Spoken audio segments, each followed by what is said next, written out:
Welcome to the Infertility podcast. I'm Candace. And I'm Daniel. Grab a biscuit because we've got the tea on all things infertility.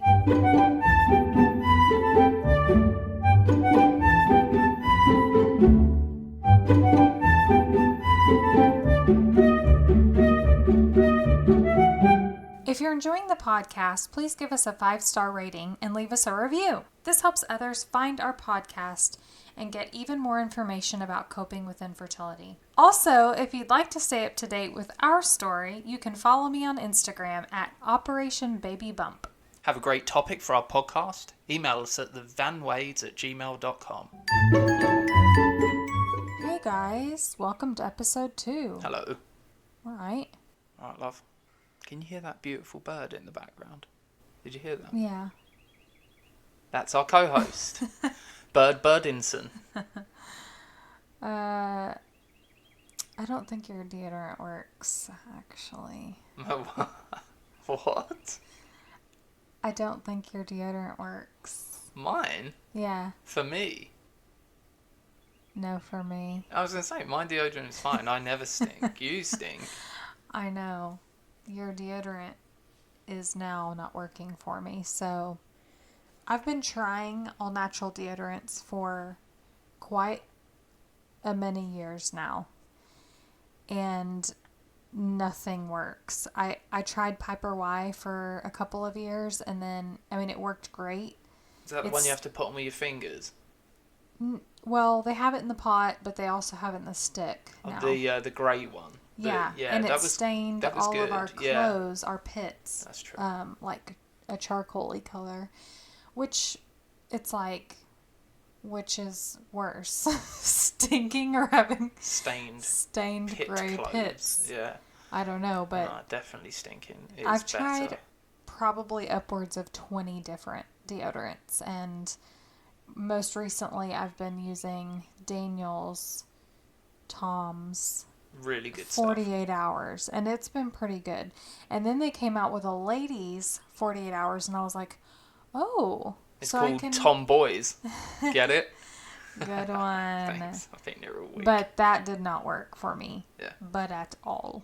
So now yours is no longer working for me, and I just don't know what to do about it. It's time to go to Old Spice. No. I don't know. It's horrible because deodorants are the dirtiest, one of the dirtiest things that you could have. Yeah. With the aluminum and the fragrance and all of that. So it's important that I keep the all-natural deodorant. But it's also important that I don't stink. Yeah, that can be off-putting. Yeah. We'll figure it out. I'll figure it out. And someone told me to put apple cider vinegar in there, and I don't see how that's going to make me not stink. So now you're going to smell like a bag of chips. That's Salt not and good, is vinegar it? Yeah, chips. do you know what I mean? Yeah, I don't know. I don't know what's worse. I don't know. What's worse is The Bachelorette. No. Don't say it. She's crappy as a person and as a judge of character. I can't believe... But it's good TV. It's drama. It's good TV, but she's crap. Yeah, no, great. We can agree on that, Grade can't A we? crap. Like, the only reason she's on this show is because her parents have got people in high places. Because there was nothing in the actual Bachelor that made you think, oh, I know, she should be the Bachelorette. No, she was not. I just can't stand her. I don't know why this guy's still hanging around. If you have a not... Have a not? If you have a not. You have a not? If you've not seen the episode from this week, she's down to hometowns, and she still is keeping Luke P around. And he's an idiot. Yes, he is an idiot, but I will say this. Okay, yeah, it's good TV. Great TV, but if the guys just left him alone, again. Stopped talking to him, he would have been gone weeks ago. That's not true. It is true. I know guys, right? I used to be a guy, right? And I still, even sometimes, even sometimes I'm like, I'm a guy. And oh my gosh. I think there's a lot of jealousy there because of the amount of attention she gives Luke P. And they're pretty hung up on it. And it cost Garrett this week I don't think it's the attention that she's giving him. I think it's how two-faced he is. He's one way to her, and he's manipulative, and he talks about winning, and he talks about getting the rose, and that's all he talks about in the house. And they see that. They see that discrepancy. He's with, I can't remember her name. Once he's with her, he's like, what is her name, though? What is her name? Hannah. When she's with Hannah, it's all about Jesus. Yeah, he's like, I mean? I was just in the shower and like the Lord spoke to me. And I got this it's gross. Yeah, it's gross. It is. It's manipulative. It's but gross. And he's wearing that high on cross Jesus. around his neck. Yeah. Just get a life. I mean, that's coming from two Christians. It's a little bit sickening. Yeah. It makes real life Christians look stupid. But I don't hate him. Well, I don't hate him. You know? I do. I don't think you hate him. I think he's just one of those. He needs to go. He needs to kind of reevaluate himself. But you know what? I don't like her, so if she ends up with him, good riddance. But we know she doesn't end up with him because of the spoilers. Oh. You know? Like, she's all like, well, I have slept with people, and Jesus still loves me. She's like, I beat somebody in a windmill. In a windmill. You're probably not going to want to be with me.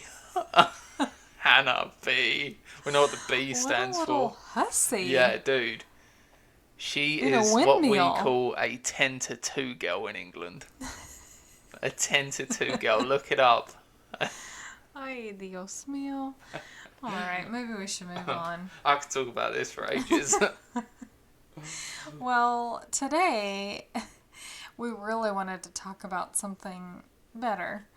Today I wanted to talk about coping. Not just any type of coping, co-coping. I don't know if any of you have heard this term before. I've also seen it referred to as dyadic coping. So this concept of co-coping explains how couples cope together in adverse events. It's difficult to be a caregiver, right? When you're providing care entirely for someone who can't care for themselves. Mm-hmm. In my granddaddy's last few months of life, my mom was his main caregiver. He lived with her. There were hospice people that came, and my aunt also was a huge help during that time, and it was hard on both of them. It's physically intensive to take care of someone. Emotionally draining. It's emotional. When you're seeing your father deteriorate like that, it comes with its emotional and psychological difficulties as well. So it's kind of the whole picture. But what about when you're supporting someone emotionally and physically when there's no end in sight? So like with my granddaddy, my mom and my aunt were prepared for him to pass away. They knew that there was an end. It was inevitable. Just trying to keep him comfortable. Yeah. In infertility, the future is very hazy. It might seem like when you're preparing for your IUI or your transfer that it's going to work and things are going to be great. Or maybe you actually feel like you're going into some kind of unknown territory. Either way, anything could happen, as is true with life in general, right? Yeah. I think men often put their emotions aside to support their partner in hard times during infertility, even if there is a male factor in fertility in your particular situation. The woman is really going through the majority of the ups and downs, right? Well, you have the most important part, right? Your body's the body that's going to be carrying the child. We have 5 seconds of work. Yeah. 3 seconds if you're me, but that sounds bad. And I'm not going to act like I know all the intricacies of male factor infertility. I do know that there are procedures involved. I know that sometimes there are multiple procedures and they can be invasive, minimally invasive, but it's kind of a 1 or 2 and done type of thing. Mm-hmm. And for the women, we're going through a cycle, and the cycles are back to back, right? Yeah. So one period leads to another, and, well, hopefully not, and ideally. You know, before we started IVF, I was terrified because I had heard a story about doctors putting needles into the testicles and pulling out the sperm. Yeah, they have to do that. Do they really? And some, yeah. Jeez. If men have like blocked tubes or they put a needle in the testicle yes. and pull it out. Yes, and from my understanding, they're awake when that happens. Oh goodness! Listen, I think it's any just bros, a local anesthetic. Oh, any bros that are listening that had to go through that, Godspeed. That is. Yeah. Oh, my knees are trembling. Yeah. It sounds really painful. But yeah, the woman is the one getting bloated. The women. The women. The woman is the one getting bloated and having her period and feeling the weight pretty much of every single big fat negative. I think, to men, the one pink line may not feel like it does when a woman looks at the one pink line. It's like when we look at it, I really don't know how to describe it. It's like, of course it's negative. And for the guy, it's like, oh, okay, we'll try again. We'll try again. I do think things are different for men.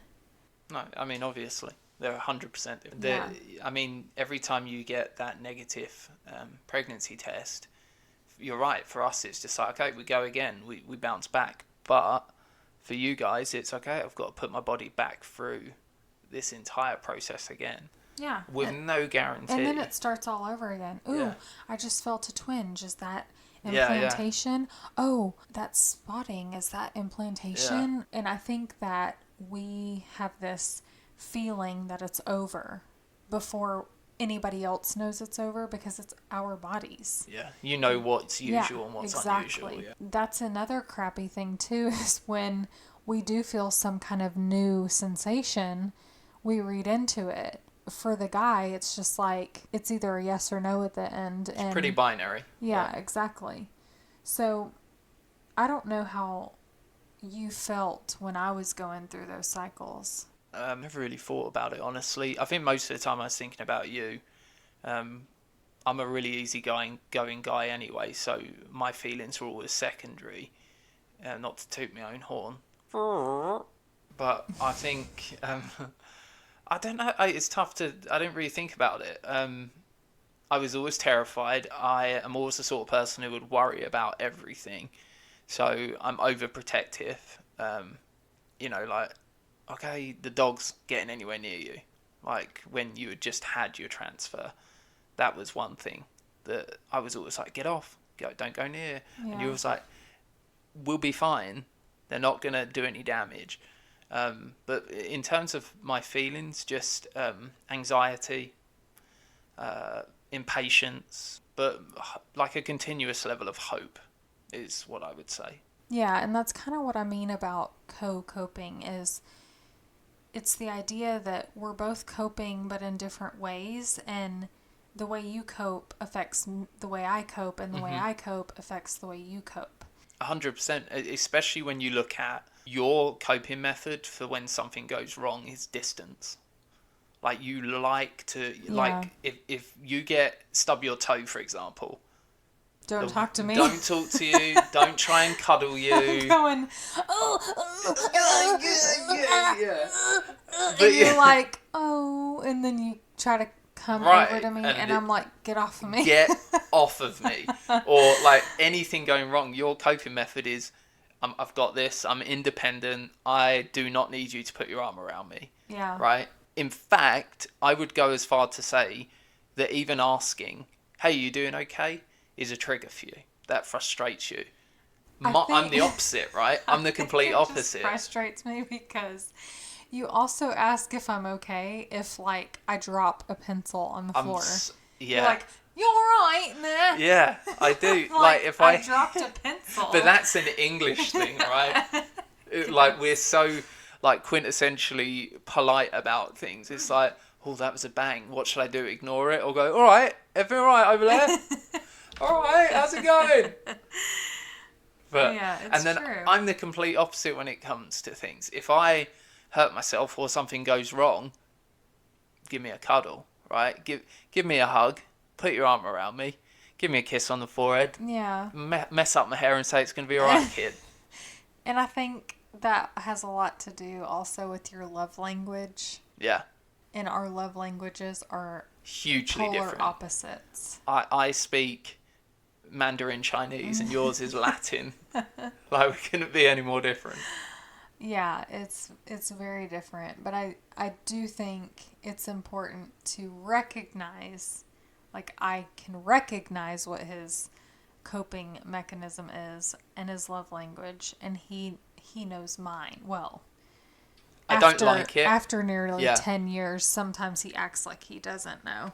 I don't like the fact that your love language is that sort of independence, because when we have kids, Because you feel like you're not needed. no, more so I just don't like the fact that you cope with these things on your own. It's just a miserable existence, in my opinion. If you don't have people to support you, like directly then and there, it's lonely. It leads to other things, and like having kids, when you eventually have kids, you don't get an option to choose your love language. Those kids will determine if you're in a bad mood, you're in a bad mood. Yeah.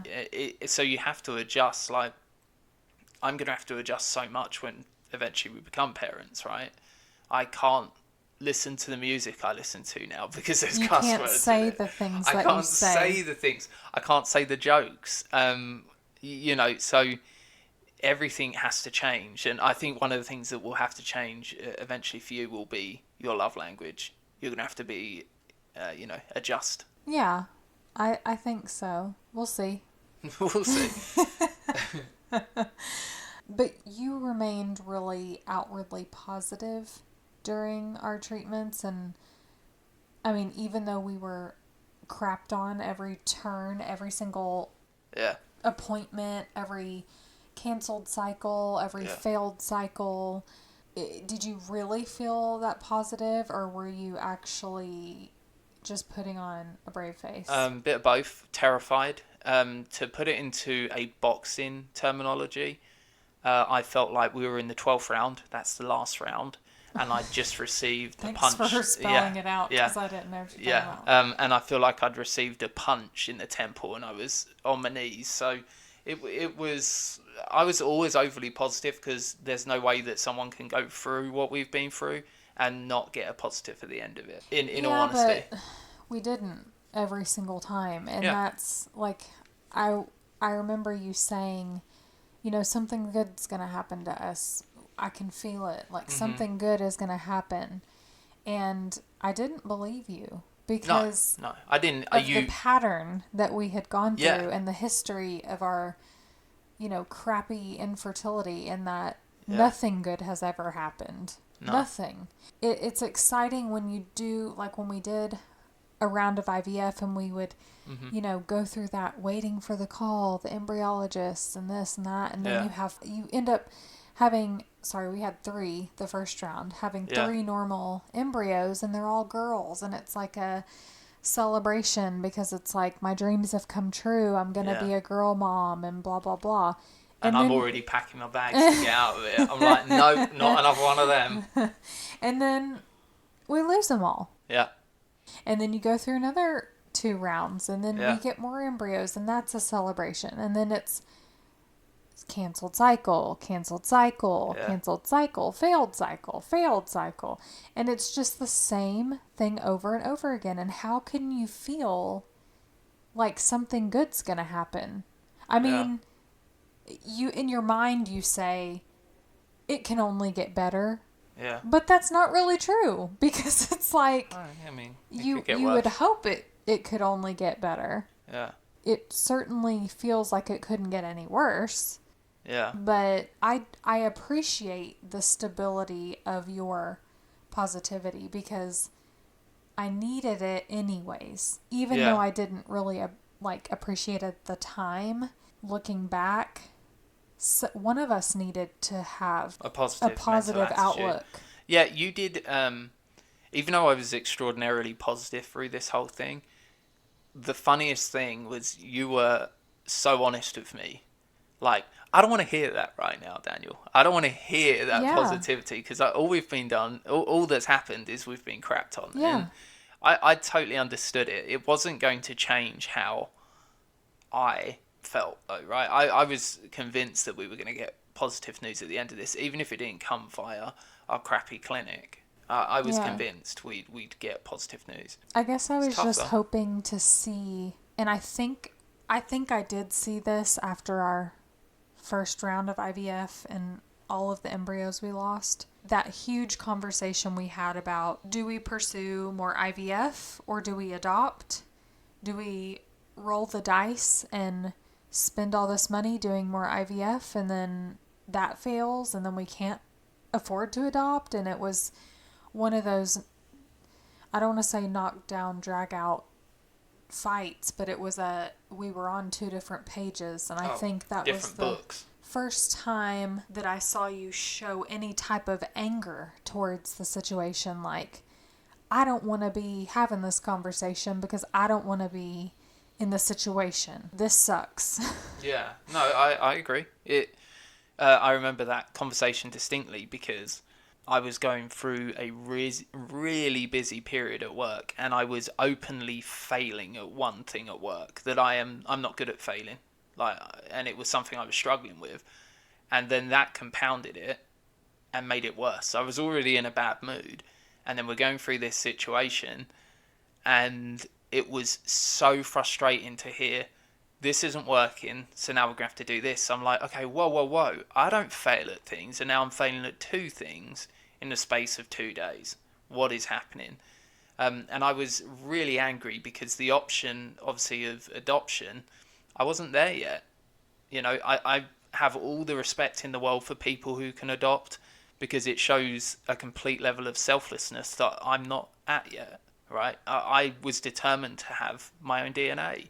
And especially when a doctor has said to us there's completely nothing wrong with Yeah. either of us. And that's frustrating Yeah. because we didn't have all the money in the world, and we were sitting there faced with having to spend another 30, 40 grand, whatever thousands it was. and thousands of dollars that we didn't have. And it was just No. like, I'm not going back to stripping, is what I said on several times.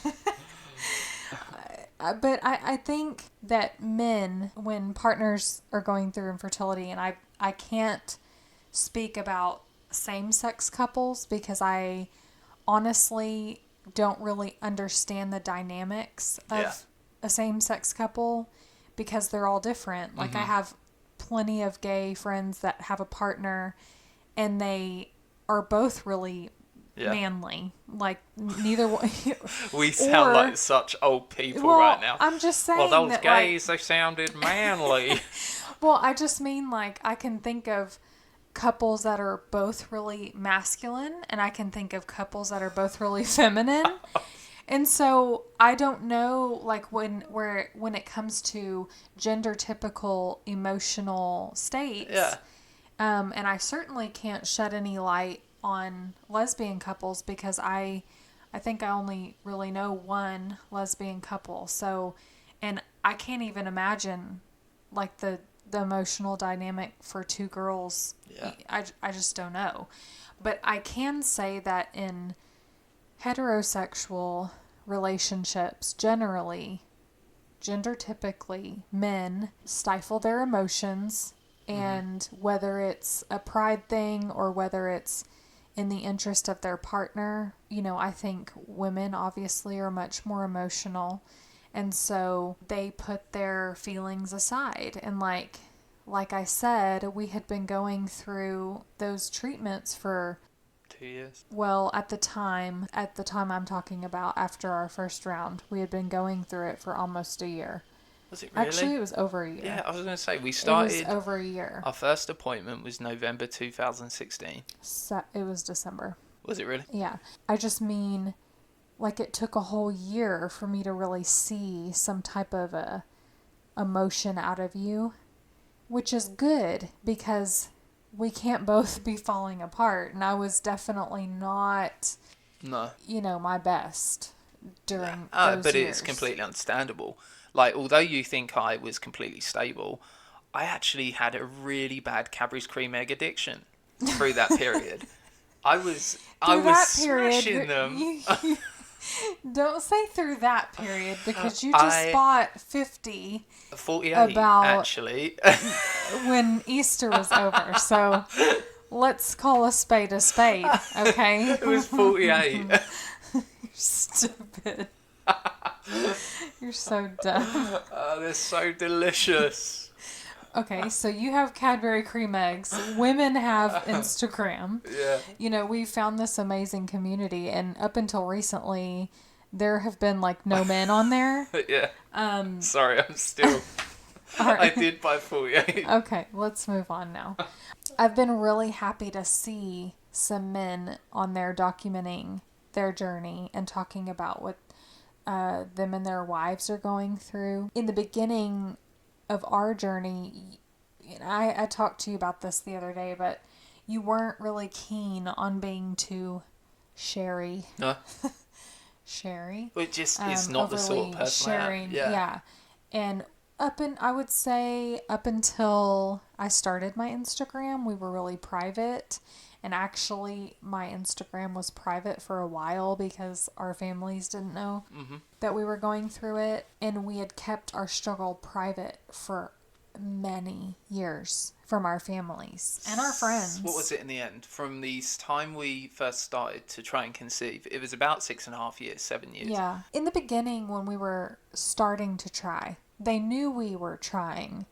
Like my mother-in-law bought me this beautiful Kath Kidston diaper bag when we had first started trying, and it was an exciting time because it was like, oh, we're starting a family, and we had no idea, of course, what was going to happen, but we told people, and then it just kind of like after our ectopic pregnancy, people just kind of stopped asking. But I know why. Yeah. When we actually went through the ectopic pregnancy, you closed yourself off entirely. Not only did you close yourself off, but you were very aggressive with those that tried to get close to you.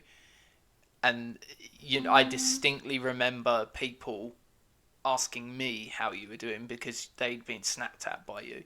And I'm not saying that was wrong. Like, you were in a really bad place. Your family. If you're talking about right after it happened, yes. Because, again, we've discussed, like, I am the type of person who needs space when something happens.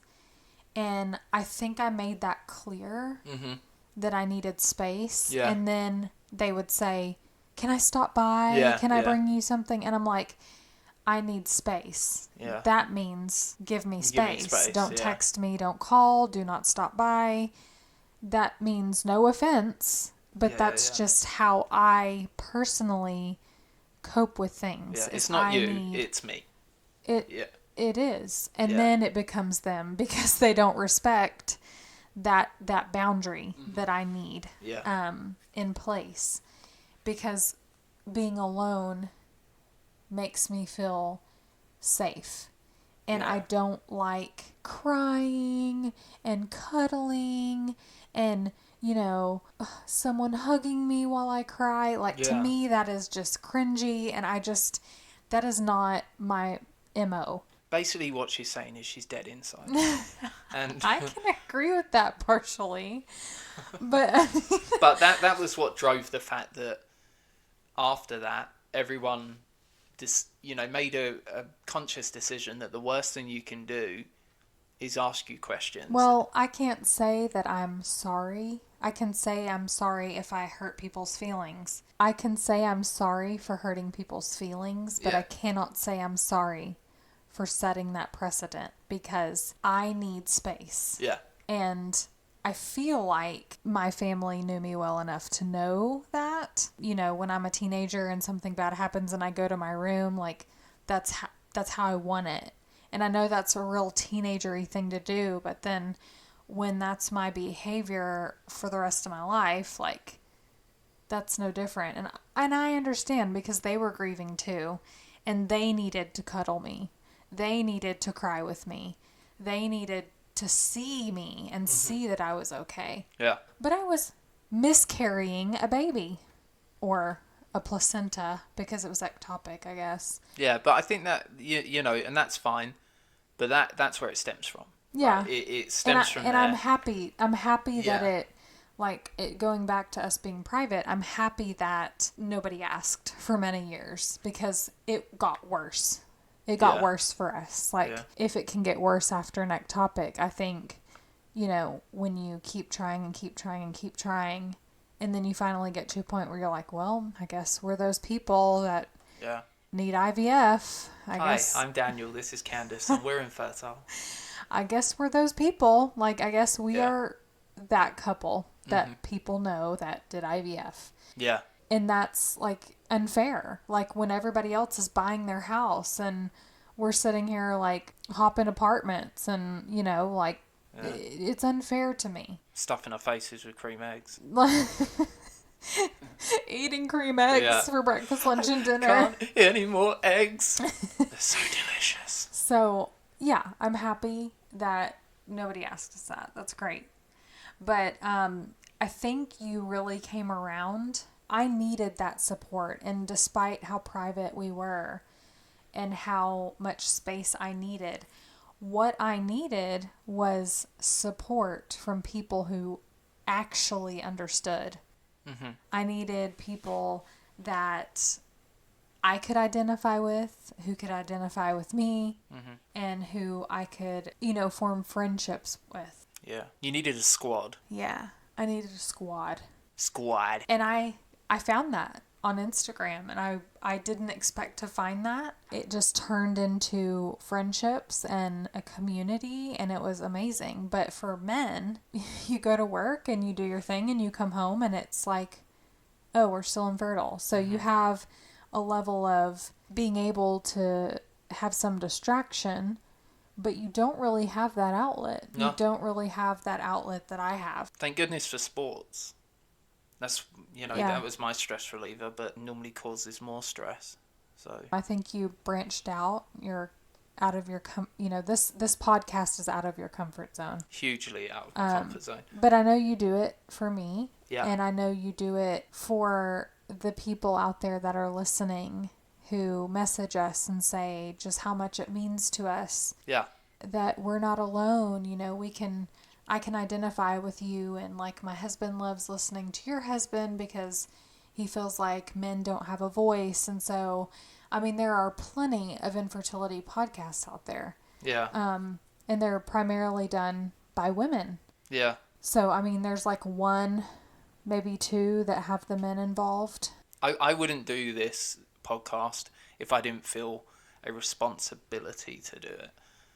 Because we live in a day and age where slowly but surely a man's voice is being drowned out by different groups, and whether Feminists. that's, yeah, you know, and I'm not saying that's right or wrong, but what I am saying, it's important that every gender, regardless of what you identify as, has an equal voice, especially when it's in something that men openly do not discuss, and that is fertility. It's embarrassing for us. Yeah. It is something that impacts your masculinity because you feel like, oh, I'm not a man, I can't do get my wife pregnant. Yeah, and even so, if it's the wife's problem, it still absolutely probably makes a man feel inferior to other men. Yeah. In some way. The difference between me and most men is I've grown up around very strong women, so I'm good at expressing myself, both from a man's standpoint and a female standpoint. So this isn't easy for me to do this, and if I had my choice, I probably wouldn't speak about this sort of thing, but these are the cards I've been dealt, and I think it's important that there's an equal amount of voice in these things, and people can actually feel that they trust someone who's gone through it. Yeah, exactly. I agree.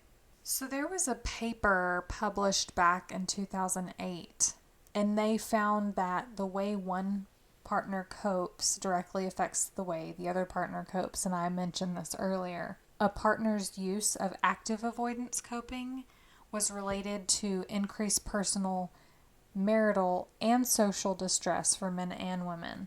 I mean, that makes sense to me. And they categorized active avoidance coping as, get this, avoiding pregnant women and children, which, guilty. Yeah, I think we all are, right?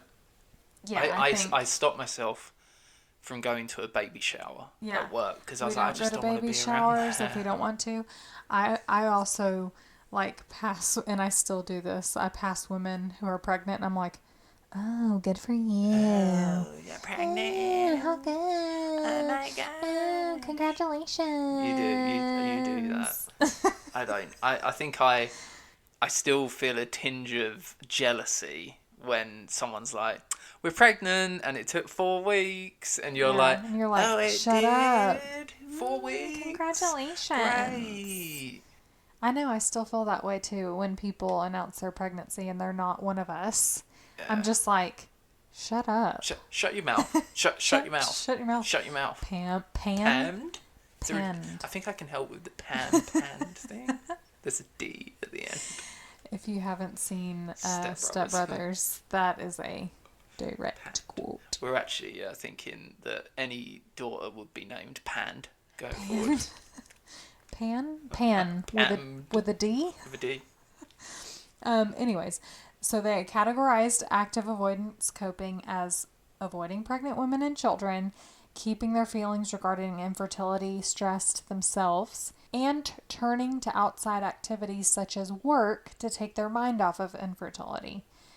Which, guilty. I mean, can anyone listening identify with this finding? Like that you feel that the way you and your partner cope affects each other. And I also think that there's a healthy balance between avoiding that constant rumination of, oh, I'm infertile, oh, the cycle failed, oh, the miscarriage, and the constant rumination of that. But I see what they're saying about constant avoidance. You don't want to constantly avoid those feelings and those discussions with each other because you still need to be communicating and all of that type of thing. At some point, you need that support. Mm-hmm. And who better to support you than your partner, the person who's going through it with you, who your handsome British husband. Yeah, exactly. Sees you every day and sees the state you're in every day, and you need to talk about it, especially as a couple. Yeah, I agree. My biggest takeaway from all the research that I've done in coping is that you should definitely remain on each other's side, so stay a team, and find a balance between addressing the stress and doing other things to take your mind off of it. If you choose to do other things to take your mind off of it, make sure that you're being productive and staying and keeping that healthy balance. I think we've talked about this before in our episode about self-care. Take a nap. Yeah. Take a nap every day if you want to. Sleep in every day if you want to. Get a tattoo. Get a tattoo. Don't do that. You say that. Oh, Ramsey. What I was saying was we don't want to be self-destructive during this time. No. I have to say that I have been self-destructive a lot. And that has been a huge coping mechanism for me. The treat yourself coping. Treat yourself is my favorite coping style. Like bit of cocaine here. No. Oh. Eating my favorite food every single day. Basil. That Thai costs, food. $20. $20. Having no regard for my health because it doesn't matter what I do because I'm infertile, and it doesn't matter if I eat this or that or the other. It doesn't affect anything, and it really doesn't, because I survived off Chick-fil-A for the second and third IVF rounds, and that was our most successful rounds. Yeah. So, in the first round, I was eating clean. I was eating salad every day, all organic ingredients, taking all the supplements, and it didn't matter a lick. Yeah. It just didn't. I mean, to an extent it does, but I was very self-destructive. But I will say, have some compassion with each other going through this. And I'm always trying to tell women when they're down on themselves, I say, have some compassion with yourself, give yourself some grace. It's okay that you didn't work out all week. It's okay that you had the coffee all week. It's okay.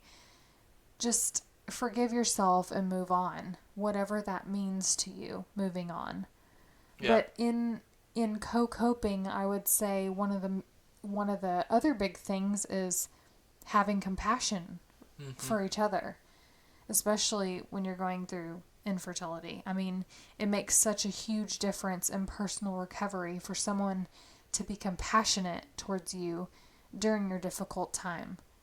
And I know that, Daniel, when we were going through the years of infertility, I could count on probably 2 hands the amount of times I cooked. That includes Thanksgiving and Christmas meals, probably. Do you remember the year when you were just like, I'm not cooking this year? Yeah. And you were like, what? What? I get 2 dinners a year? This is one of them. I mean, you never made me feel bad No. about not cooking. And when I didn't do laundry for 2 weeks, maybe 3 weeks, you never made me feel bad about that. And I appreciate that, because going through that time was difficult enough. Yeah. I'm not sure what I would have done if I realized I was married to a huge prick, that made me feel like even worse crap about myself. We see it, don't we? We see people Yeah. like arguing on their freaking stories and things, and you're like, guys, you ain't gonna make it.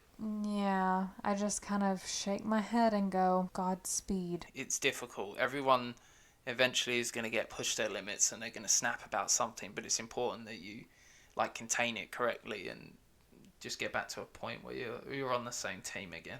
I'm not sure I provided you that much support during that time, because I didn't really need it though. I mean, I couldn't even, I barely had the strength to support myself. Yeah. And I was going through school and all of that stuff, and so it was so difficult for me. I guess you had to be strong for both of us, and that was really important at the time. And I think moving forward, I just need to make sure that, that was then and this is now. Like, that was a really hard time in our lives, and like, this is a different time. And so maybe I need to be more supportive towards you. No, I don't know about that. I think we have a dynamic that works, and I know, but you still need that support too, like you do, whether you think you do or not. Yeah. And this is kind of my main point of this whole episode, is that when you're coping together, there will be times where one of you is lifting the other up, and it just happens that for you carry the bulk of the weight during that time. But it's important as women that we find those little moments of strength where we can make sure that our men are knowing that their feelings matter too, and that those lines of communication are always open, because they're so supportive of us in most cases. I see some really just amazing couples on Instagram, and it makes me so happy that even though these women that I've connected with are going through such a crap time, that they have a man, they've got a man over there, like, holding them up. Or a woman. Yeah. Holding them up through this time. So I think a fear of mine, though, was deep down, like in the sick, dark corners of my mind, that you would just get fed up of having this infertile wife and bail out. I think that's a natural fear, because I was failing in every aspect of a wifehood at that time. I mean, it crossed my mind like 11 times. 11? 11, yeah. That's very specific. I was counting. Nah, I think when you make a commitment to someone and you go through what we've been through, not just through fertility, but just through the point of, being able to be together, immigration and things like that. You only do that if you're dead serious about it. And in all honesty, regardless of where we are now, nothing would have changed for us. We got a good dynamic. We're supposed to be together, and my mum likes you too much. Yeah, she does. And if you left me for some other bird, oh gosh, she'd probably never talk to you again. She would not. But seriously though, you know, when you know is that famous statement, right? When you meet the one that you want to be with. So this was immaterial to our relationship. This is just something that we've been through, like losing a job, like having to go through anything else health related. It is what it is. This is just one of the many ups and downs that you experience in a relationship. So it doesn't cross your mind to just bail out. And this is kind of the unsolicited advice that I've given to these little chickens that are 20, that, you know, these interns that I get at work, and they're like, yeah, I'm gonna go to college, and then like Nathaniel and I are gonna like get married. I just made up that name. That's a cool name. Nathaniel and I are gonna get married, and we're probably gonna have a boy and a girl, and like probably live on Isle of Palm, you know, beachfront. And then the next week she comes in and she goes, I just realized that I don't have like the credits to get into this school here, so like I think Nathaniel and I are gonna have to break up. Like I just don't know if like I'm gonna have to go to school out of state. And I said, listen to me, life gets so much worse. Dang. I said that. I was Do like, what you can, but I'm afraid it gets so much worse. I was like, honey, honey, I understand that this is groundbreaking for you and like earth shattering, but life sucks. Like you have no idea what could be around the corner. So practice now. No, I did say this. I said practice now with being presented with an obstacle and problem solving. Yeah. And saying, okay, here's what's going to happen in a practical way, because you never know what's around the corner. Yeah. Like you just don't. A meteorite could strike Earth and we'd all be dead. Can you imagine, you know, in Armageddon when they're like, it's headed this way and like we need people to go and like blow it up so it bypasses the earth. Like, wait, what? What? Let's get some people who know how to drill. Like to do it. But it's like you could be faced with anything at any time, and you just it's a kind of negative outlook on life though. What the actual response? It's really not a negative outlook. It's more of like, if you say realistic, freak out. Don't freak out. Shit happens. Yeah, but we've all been that age, and we understand that is probably the biggest thing that's ever happened in their life. It's all about perspective and scale. I know. And I'm just trying to say, if that's the biggest thing that's happened in your life and you're 22 years old, I don't know what to tell you. It gets worse. What do you want me to say? Not that. That's not what I would say. It gets worse. It gets That's worse. all I have to say. Welcome to Candace's Psychology Hour. So you've been dealing with something bad. Well, let me tell you this. It gets worse. I just think people should be positive and be happy, but also be realistic and realize that it's not all rainbows. And it gets worse. The little bubble you live in when daddy's paying your rent and you don't have a job and your school's paid for and everything, that comes to an end eventually. I just, the generation that's coming up, I know we're getting off on a tangent, but this I just is so think depressing. The generation that's coming up, the 20-year-olds nowadays, oh Lord, help me. Oh God. Anyways, we can wrap this up now. I just went off on a tangent. I like 20-year-olds. At least one of us does. What do you mean? That sounded... That did sound creepy, didn't it? That sounded really I love creepy. 20-year-olds. I hang around at the local discotheque looking for 20-year-olds. I don't think 20-year-olds go to the discotheque. Isn't that just a disco? Like a nightclub? I guess. Anywho. Thanks for listening. Oh, God. It gets worse. It gets worse. Oh, and spoiler alert, our podcast gets worse. It gets worse. Next episode, we're going to talk about the effects of being an idiot and how... Okay, let me end with saying this. Please. Okay? if you've gone through infertility, Yeah. it gets better. It gets better. Okay? There you go. It gets better. If you have been crapped on so many times, time and time again, disappointment after disappointment, I promise you, maybe it's not tomorrow, maybe it's not the next 5 cycles, but I promise that it gets better eventually. And if you can just hang on to that lifeline and grab on tight, don't let go, it gets better. It gets better. But if you're 20 and you haven't, it gets worse. It gets worse. Jeez and rice, I tell ya. Thanks for listening. I'm Candace. And I'm Daniel. Good night. Good night.